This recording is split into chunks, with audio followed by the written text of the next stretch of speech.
When prison doors open. The day I walked out of prison, my husband asked me for a divorce. He said his first love had waited for him long enough. I laughed bitterly. You still believe I pushed Raven down those stairs 2 years ago? Callum fell silent for a moment. Raven's forgiven you.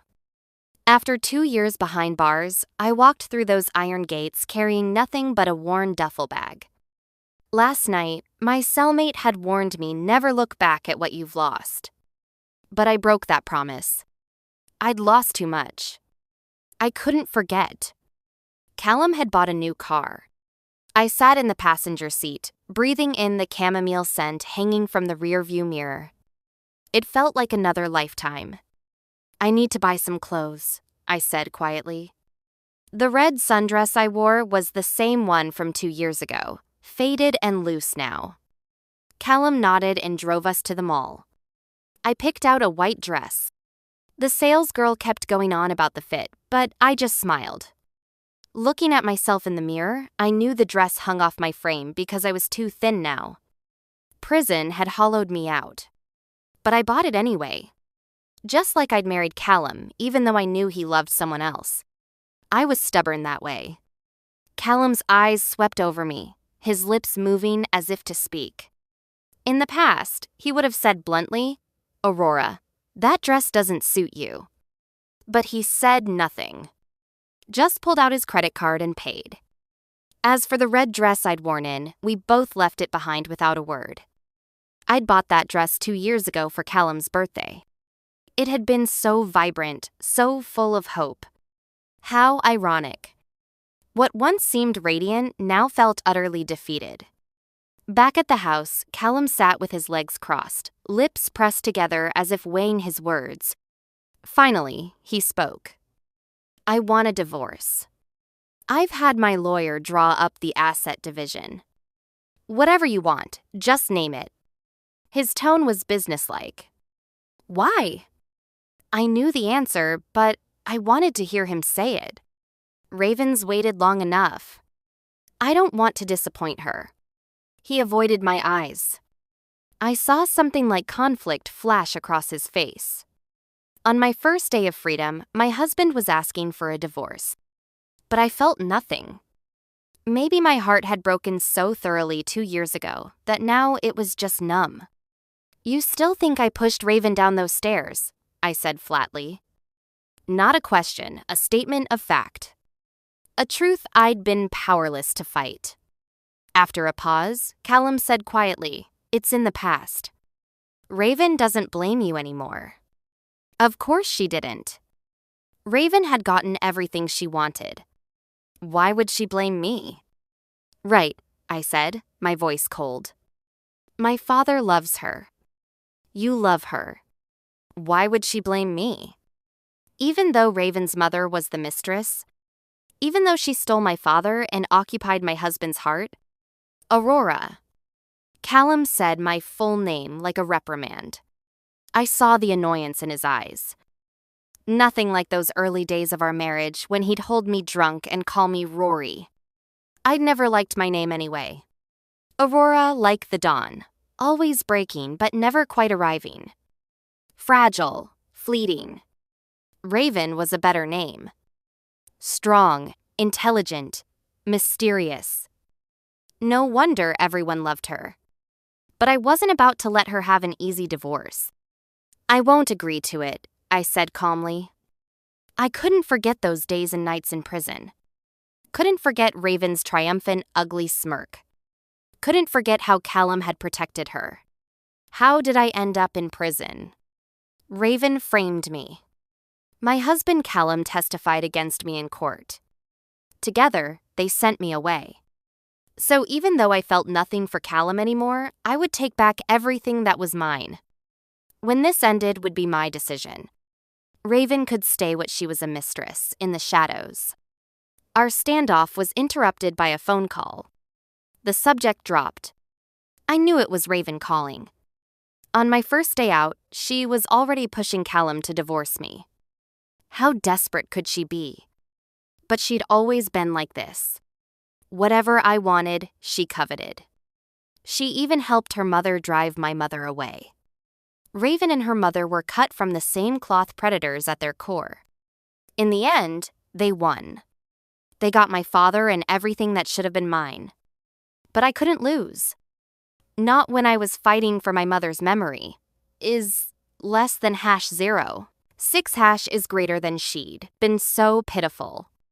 Kicked out of her own home, falling into depression, ending her life alone in an empty house.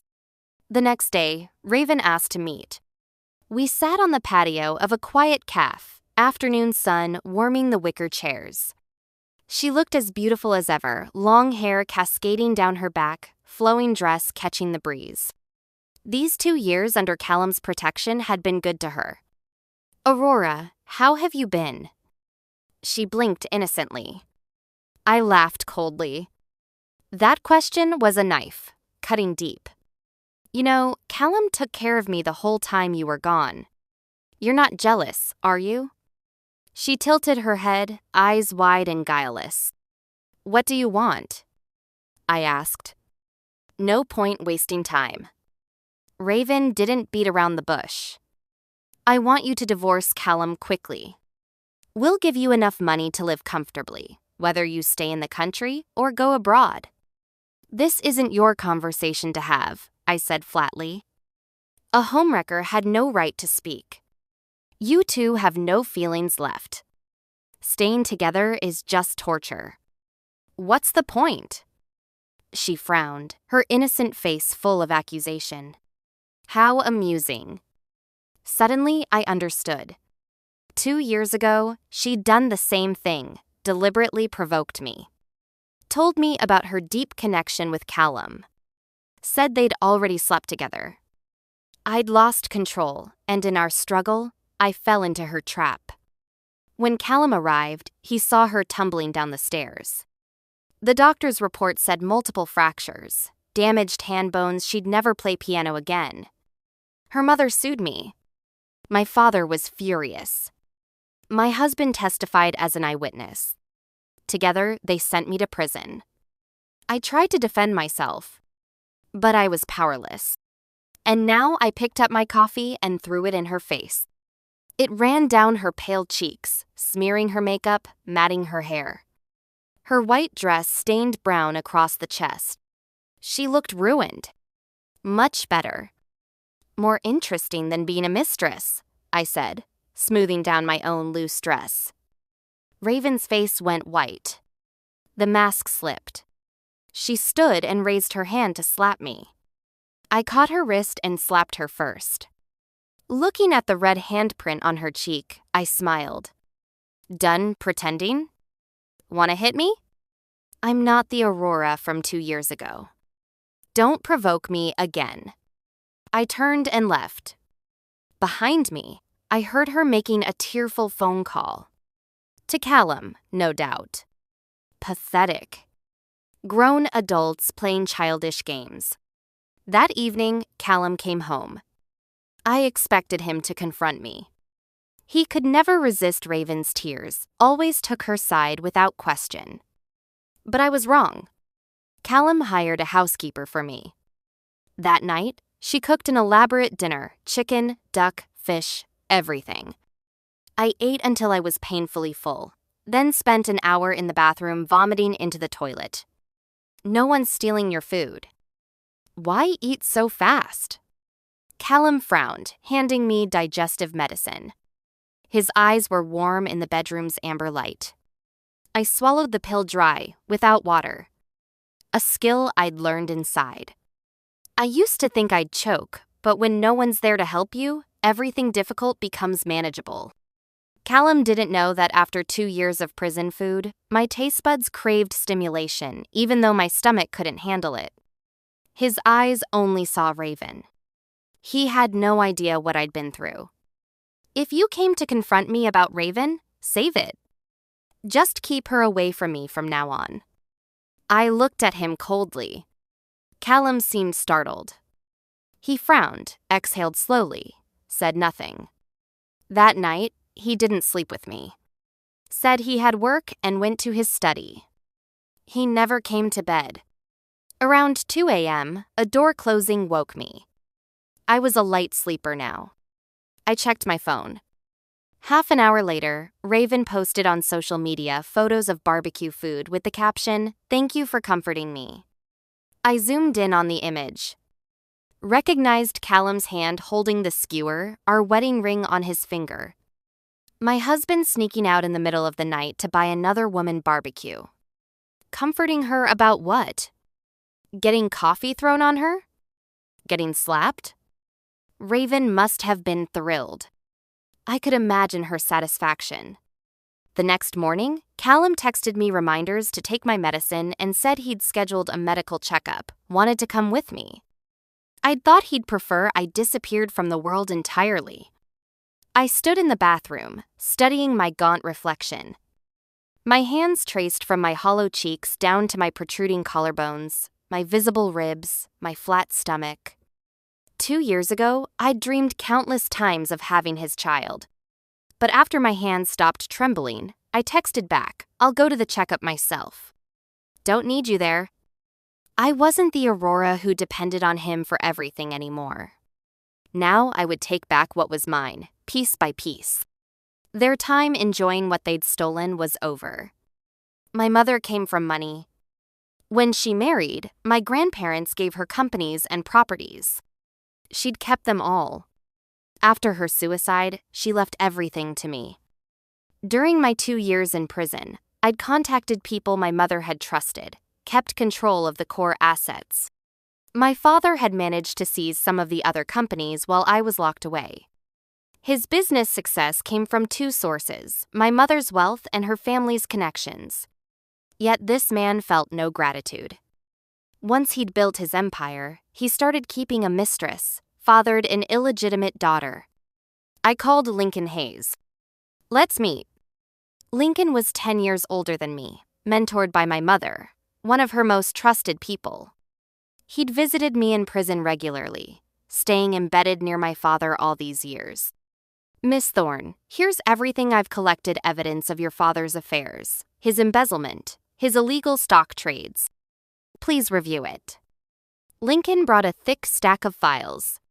I flipped through a few pages and smiled. "Thank you, Lincoln." This was exactly what I needed. My counterattack against my father's family began now. "My pleasure, Miss Thorne." Lincoln looked relieved. "I'm just glad to see you fighting back." "Thank you." These 2 years, Lincoln's support had kept me going. He insisted on taking me to my afternoon medical appointment. Said he owed my mother everything and wanted to repay her through me. I couldn't refuse. But I didn't expect to run into Callum at the hospital entrance. He saw me with Lincoln and froze.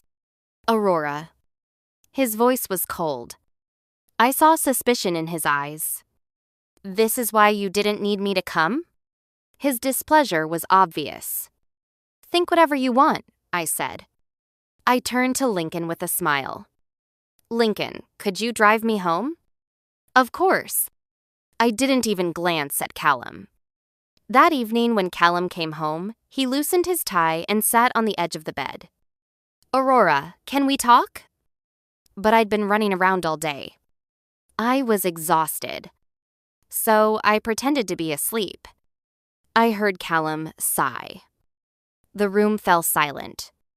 2 years ago, when I learned about him and Raven, I'd wanted to talk too. But all he gave me was silence.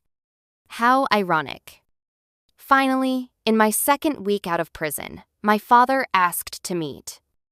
After my mother died, I never went back to that house. It had been taken over by others. I had no reason to return. He wanted to meet outside. I expected family small talk, but his first words were accusations. Made sense. I'd started contacting my mother's old associates. He was getting nervous. "Aurora, why are you suddenly trying to take back those companies? Do you need money?" His cold words hit like blows. I felt nothing. Compared to prison, I'd heard worse from the guards. 2 years, and you haven't changed, Father, I said, pouring tea into his cup. White tea, my mother's favorite. She used to say aged tea was medicinal. She'd always brewed it for him, said it reduced inflammation. I poured him a cup to cool his temper. After all, what I was about to do would only make it worse. I don't need money. I just want back what mother left me. I watched his expression carefully. You're young and you've been to prison. I can't trust you with the companies. I have major projects in progress. Once they're finished, we can talk about transferring ownership. He drained his cup and set it down hard. A warning. I smiled. I wasn't stupid. By the time his projects finished, he'd have stripped the companies bare. I'd inherit nothing but debt. Father, I'm young, but I can learn. Or maybe you'd like to look at these first? I pulled out a stack of photos and documents. Everything Lincoln had prepared. He barely glanced at them before his face went ashen. As he flipped through, his expression darkened further. By the end, he was glaring at me. If I'd been closer, I think he would have slapped me. Aurora, where did you get these? He stood, face pale. The table shook. But I wasn't afraid. I stayed seated, looking up at him calmly. Doesn't matter where I got them. What matters is that when your company was going public, Mother already had proof of your affair. Everything you gave Raven and her mother, the houses, cars, money, that was marital property. Mother could have taken it all back. My father's eyes flickered with panic. He knew this evidence could ruin him. If it went public, his carefully built reputation would crumble, destroying the company. But she didn't. She was too kind, chose to protect your image. And how did you repay her? Threw her out of her own home. She got depressed and killed herself. You've been enjoying what Mother left me for years now. Time to return it. I smiled, but my eyes were wet. I used to think my mother was weak, letting Raven's family push her around. Now I understood she loved him too much. A woman who loves the wrong man is the saddest thing in the world. My mother gave her life for love. And even after she died, my father kept feeding off her legacy. Time to return what belonged to her. My father's body swayed. He was in his 50s. Losing everything now wouldn't be worth it. Retiring gracefully was his best option. Father, you'll agree, won't you? If you need more convincing, take a look at your company's financial records from the past few years. Quite interesting. 2 years. I'd endured 2 years for this moment. No negotiation. Not even for my father. You? You. His eyes seemed to water, but I didn't believe he felt any real guilt about my mother. After all, he'd shown his own daughter no mercy when he sent me to prison. Finally, he sighed. I'll have someone handle the transfer. I want the original documents as soon as possible. His face was dark as he grabbed his coat. As he left, he paused and looked back at me. The coldest, most contemptuous look a father could give a daughter. Aurora, you're quite something. Ruthless in getting what you want. Funny, I thought you'd learned your lesson. But you already went after your own sister. Why would you spare your father? I stood, perfectly polite, as I delivered the cruelest words. I learned from the best, Father. Everything I know about ruthlessness came from you. The door slammed. I'd successfully driven my father away. Satisfied, I sat back down to finish my tea. Good tea shouldn't be wasted. If my mother could see this from wherever she was, I hoped she felt vindicated. Her legacy didn't belong in filthy hands. Raven sent me dozens of messages, each one more vulgar than the last.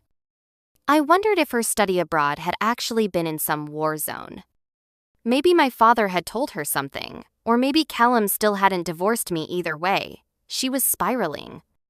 She wasn't bothering to play the innocent victim anymore. When she wouldn't stop harassing me, I sent one message back. Keep this up and I'll screenshot everything for Callum. Silence. Perfect. I wanted her to experience exactly what I'd felt. Making her suffer from the inside out was far more satisfying than any physical revenge. Back at the housekeeper Callum hired had dinner ready. At first, rich foods made me sick. She gradually increased portions, helping my body adjust. She noticed me staring out the window and started telling me about her own family troubles. Misery loves company. One day, Lincoln called saying he'd prepared all the company files, wanted me to review them. My father had moved quickly, probably afraid I'd actually expose him. I was in a good mood, so I told Lincoln to come to the house. Miss Thorne, these are the master accounts. It's a lot to process, but I've prepared summaries for you. Lincoln was thorough. He even brought food. I heard from your mother that you loved fried eggs, so I had some made specially. Fried eggs. My mother used to make them for me. But now? I was stunned. Thank you. I picked up my chopsticks and took a bite. Different from my mother's, but the thought touched me. My eyes stung. I missed the past. I missed my mother. Aurora, you're bringing men home now? Suddenly, Callum's voice cut through the room. I looked up to meet his eyes. He glared at Lincoln, jaw clenched, expression complicated. Lincoln stepped in front of me protectively. Lincoln, you should go. I'll call if I need you. But before Lincoln could leave, Callum grabbed my wrist and backed me against the entryway wall. What are you doing, Aurora? Playing games? You won't divorce me, but you've already found someone else? Then why won't you let me go? Fine. Divorce. Whatever terms you want. His face was dark with fury. Ridiculous. What right did he have to be angry? I smiled. I'll divorce you. But first, tell me why it has to be Raven. He loved Raven, clearly. But strangely, I couldn't see real devotion in his eyes. I was curious what she'd done to make him so desperate to divorce me. You don't understand. Raven saved my life. What? Seeing my confusion, Callum continued. In high school, during that study abroad trip, I had an asthma attack. Raven carried me to the hospital. Such a small girl, carrying me all that way. I'm grateful to her. He frowned. So I won't abandon her. I owe her. My heart went cold. I could picture it, a boy gasping for air, a fragile girl helping him. I wanted to laugh. Callum was such a fool. For all his intelligence, he'd gotten the wrong person. That year, the one who went to the park with him was me. The one who saved him was me. As for the person he thought shared a life or death bond with him, Raven saw him collapse and ran away scared. This was his punishment for being so blind, for loving a mistress. So I wasn't going to tell him the truth. Very touching. But I still won't agree to divorce. I looked into his eyes. I told you I decide when this ends. I felt nothing for him anymore. But I needed to complete my plans before I could walk away clean. What about him? Did you stay in touch the whole time you were in prison? His face was rigid, lips pressed tight, anger radiating off him. Yes. I didn't deny it. Met his shocked stare coldly. Callum, don't look at me like that. If Raven saw, she might think you actually love me. Aurora, don't flatter yourself. He was barely controlling his rage. You hurt Raven. I could never feel anything for you. I laughed, the sound hollow. Hurt her? Did you actually see me push her? Which hand did I use, left, right, or both? Callum looked panicked for a moment. You saw nothing. Just Raven falling down the stairs in front of you. She said something and you believed her? Are you stupid? What if I told you she deliberately threw herself down those stairs? That's the truth. Would you believe me? I paused. And about Raven saving you, are you absolutely sure she's your savior? Callum went silent, eyes shifting. He seemed to remember something, then said with false confidence, I believe what I saw with my own eyes. Expected answer. I smiled coldly. Good. Callum snatched the remote from my hand and hurled it against the wall. Maybe my coldness bothered him. I wasn't the Aurora who used to follow him around anymore, eyes full of adoration. He was throwing a tantrum because he didn't get what he wanted. Then he stormed out. Really? He couldn't handle this already? This was just the beginning. The following days went smoothly. I immersed myself in the company accounts. Lincoln helped me contact board members. We held a shareholders meeting and I reclaimed the companies my father had seized. I replaced all his key people with my own. During this time, I was either at home or working with Lincoln. He helped me recover everything my mother had left me, including the company my father had casually given to Raven. So Raven went crying to Callum. He drove straight to the underground parking garage and cornered me. Callum glared at Lincoln, then turned to me with a frown. If you have a problem with me, come to me. Don't hurt Raven. Give her the company back. I laughed coldly. Worried about her? Raven's been squatting in my mother's company. I'm taking back what's mine. How is that hurting her?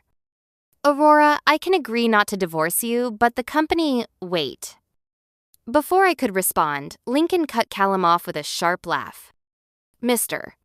Sterling, you have some nerve. Trading staying married for a company? You think you're worth that much? I saw Callum's face darken. I felt satisfied. Miss Thorne, let me drive you home. Don't want certain people's crude words dirtying your ears. Lincoln moved to block Callum's view. Thank you, Lincoln. I didn't spare Callum another glance as I got into Lincoln's car. I had too much left to do. Callum would have to wait. A month later, on the day of my appointment as CEO, I held a press conference.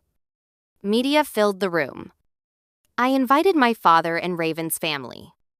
They showed up, probably thinking I'd embarrass myself after 2 years in prison. After the conference, I had someone release all the evidence of my father's affair. It trended immediately. With concrete proof, public opinion turned vicious. I'd lied. I'd threatened my father but never gave him the originals. My mother hadn't been able to expose him, so I would do it for her. The comments poured in, cheating during marriage and using his wife's money to support his mistress? Disgusting. Looks respectable, but he's trash. The mistress brought her daughter to the victim's press conference is less than #0. 6# is greater than shameless. Guess she wants to follow in mommy's footsteps.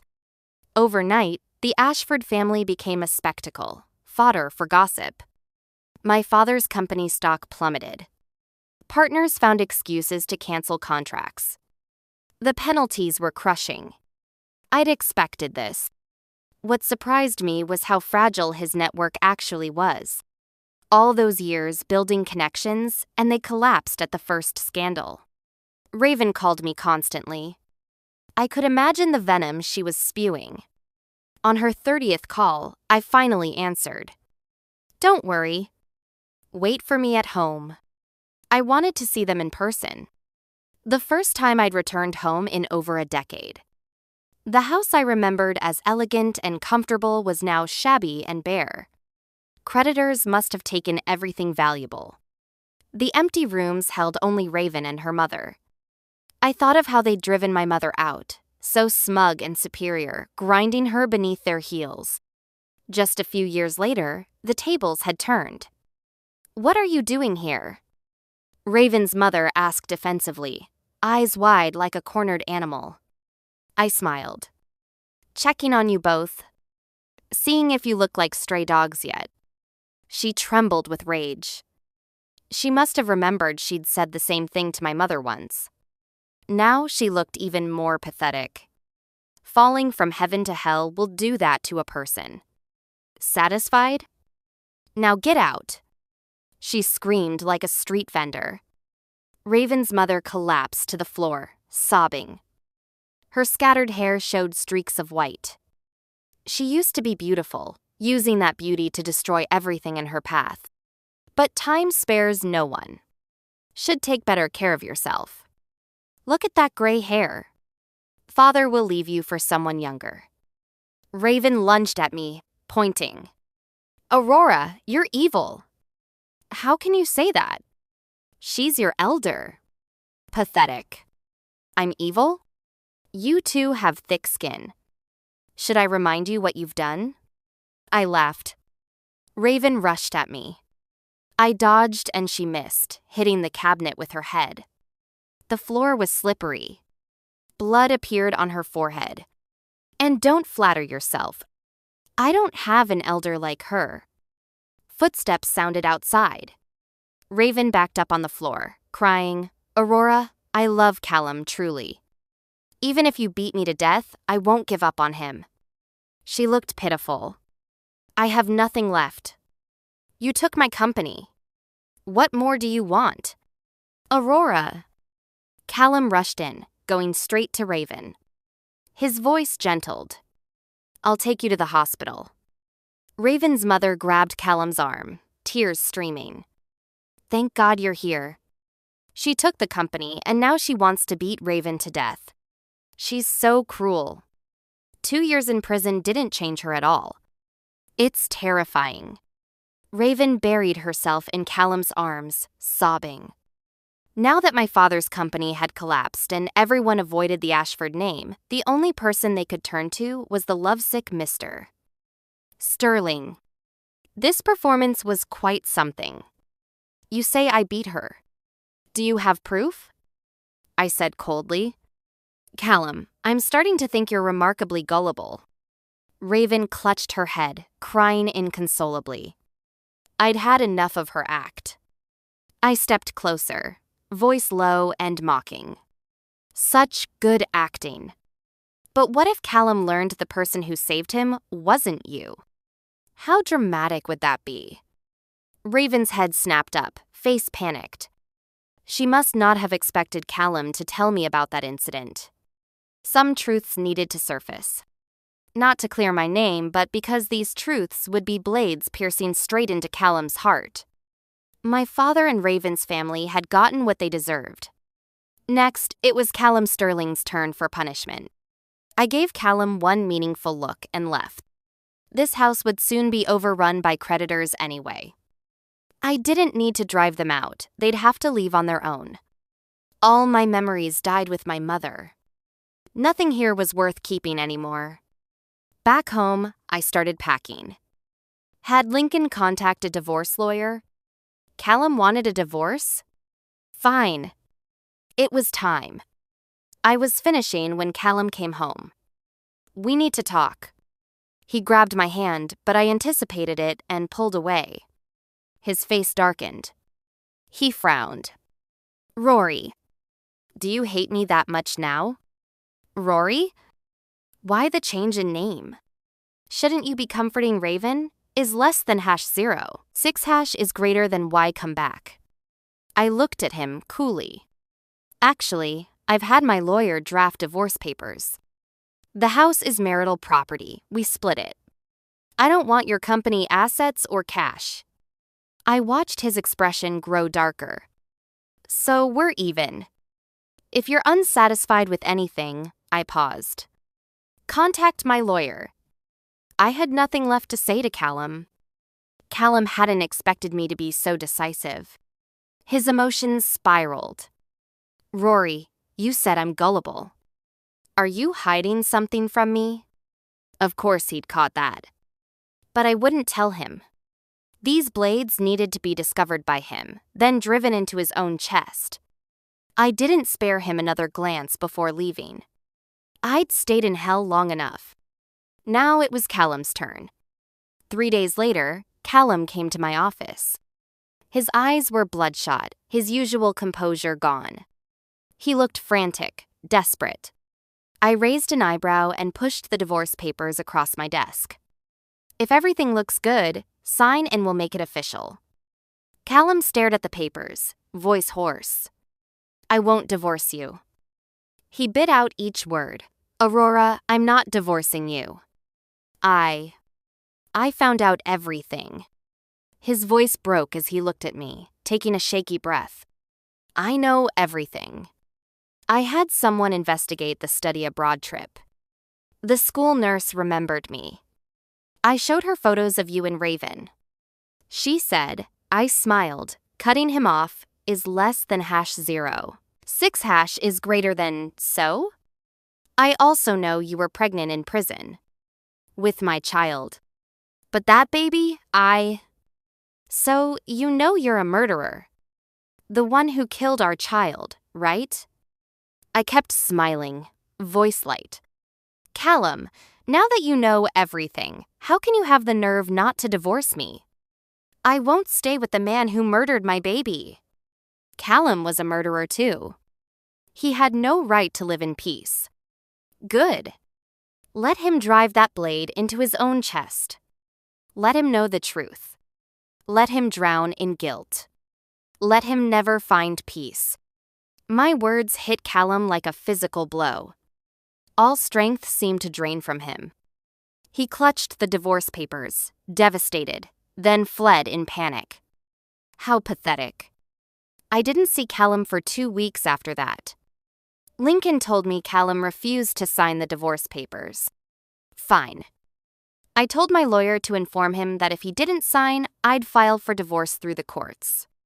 I stopped caring and prepared to be admitted to the hospital. After my last checkup, the doctor recommended inpatient treatment to rebuild my health. But in the underground garage, I ran into Callum again. He looked destroyed, unshaven, bloodshot eyes, like he'd aged decades overnight. I'm sorry. Callum grabbed my hand, mumbling apologies. I pulled away coldly. Sorry was the most useless word in the world. It only made the apologizer feel better. It changed nothing. And I didn't want him to feel better. The doctor says I need to be hospitalized. Callum, we have nothing to discuss except divorce. You don't even deserve to apologize. During my hospital stay, Lincoln took care of me. Callum called and texted constantly. I ignored everything. Lincoln said Callum came to the hospital multiple times but was too afraid to face me. In contrast, Raven was much bolder. One day, she stormed into my room, furious. What did you tell Callum? He won't answer my calls. This is all your fault, Aurora. You'll never have peace. Callum is mine. I looked at her blankly. Go be crazy somewhere else. You brought this on yourself. Raven lunged at me. I laughed. In her rage, she didn't hear footsteps outside. Callum burst in, shouting, Raven, stop! He rushed over, pulling her away, eyes full of concern. Rory, are you okay? I said nothing. Raven grabbed his arm, demanding, Callum, why won't you answer me? You said you love me. Did you forget she pushed me down the stairs? Still playing victim. I watched coldly. Callum shook her off, disgusted. Raven, haven't you lied enough? You manipulated my feelings and helped you hurt Rory. I was such a fool to trust you. Raven collapsed to the floor, sobbing hysterically. Callum, you promised you wouldn't let me down. I'm sick too. Please come with me to the doctor. Callum had been burned before. Callum had been burned before. He threw some cash at her and shouted, Enough! I don't want to see you again. Raven stared at the money scattered on the floor, stunned. The humiliation was complete. She fled the room. Being destroyed by the person you love that pain wasn't easy, was it, Raven? This was your karma. In the days that followed, Callum came to the hospital every day to stay with me. He didn't seem to mind my coldness at all. My health gradually improved. As autumn turned to winter, Callum brought me home from the hospital, carrying me from the car in his arms, just like in those early days of our marriage when things were good. He barely went to the office anymore. When he couldn't avoid work, he handled it in front of me, keeping me in sight at all times. I kept reminding him to sign the divorce papers. I knew that each reminder was another twist of the knife in his chest. As winter approached, Lincoln sent me updates. The company was running smoothly. He included news about my father and Raven's family. My father's company had gone bankrupt. He was working as a warehouse loader now. Raven's mother was on heavy antidepressants for depression. Raven was waiting tables at a restaurant, already on her 4th job. She couldn't hold any position for long. I closed my laptop and deleted the message. I told Lincoln he didn't need to track the Ashford family anymore. My vendetta with them was over. Their miserable existence for the rest of their lives still couldn't equal my mother's life or my child's. I didn't want to dwell on it anymore. I was tired. Callum came home bundled in a thick coat, snow covering his hair and shoulders. He pulled a roasted sweet potato from inside his jacket and placed it in my hands like a treasure. Once, he'd bought Raven midnight barbecue. Now he bought me sweet potatoes in the snow, trying so hard to show me he cared. But the more he tried, the less I wanted it. I threw the sweet potato on the floor. It splattered like mud, shapeless. He stood there silently, then knelt to clean up the sticky mess. Callum, we have no feelings left. Staying together is just torture for both of us. Let's divorce. I didn't want his atonement. I wanted him to carry this guilt for the rest of his life. He panicked, gripping my hands from where he knelt, eyes wild with fear. No, it's not like that. Don't leave me. I recognized that look. 2 years ago, when the doctor told Raven she'd never play piano again, Callum had looked at her exactly like this. He was starting to have feelings for me. But I didn't need them anymore. Rory, I was wrong. Give me one more chance. Let me take care of you. He used the old pet name, the one from our intimate moments. He gripped my hands tighter, eyes burning with desperation. I was wrong about what happened 2 years ago. I didn't actually see you push Raven. I only saw her fall down the stairs. I believed her like I was possessed. I personally sent you to prison. I killed our own child. His tears fell on my hands, scalding. So he could cry. I'd thought someone so controlled would never shed tears.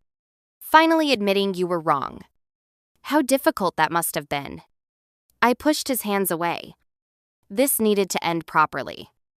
At least now everything was clear. Rory, I know you might not believe me, but the only person I've ever loved is you. I was blind before, mistaking Raven for you. What I felt for her was gratitude, not love. Please don't divorce me. I'll do anything you ask. He was crying now, kneeling, begging. Callum. I laughed bitterly, expression cold. Get out. And Callum did leave. He turned himself in. 2 years ago, he'd given false testimony in court. Before going to prison, he called me. I didn't answer. Rory, I don't expect you to forgive me. I failed you and our child. I'm atoning for what I did. Take care of yourself. I deleted his message and blocked his number. I never wanted any contact with him again. I visited my mother's grave. No one had come in years. Weeds surrounded the headstone, sprouting delicate little flowers, fragile but beautiful. I didn't have the heart to pull them. Let them keep my mother company. I had a headstone made for my child, right next to my mother's. They wouldn't be lonely together. I filed for divorce in court. The judgment came through. Callum Sterling and I were no longer connected. The third year, on tomb sweeping day, I went to visit the graves and saw Callum kneeling before the headstones. Now he was just a stranger. Nothing more. The end.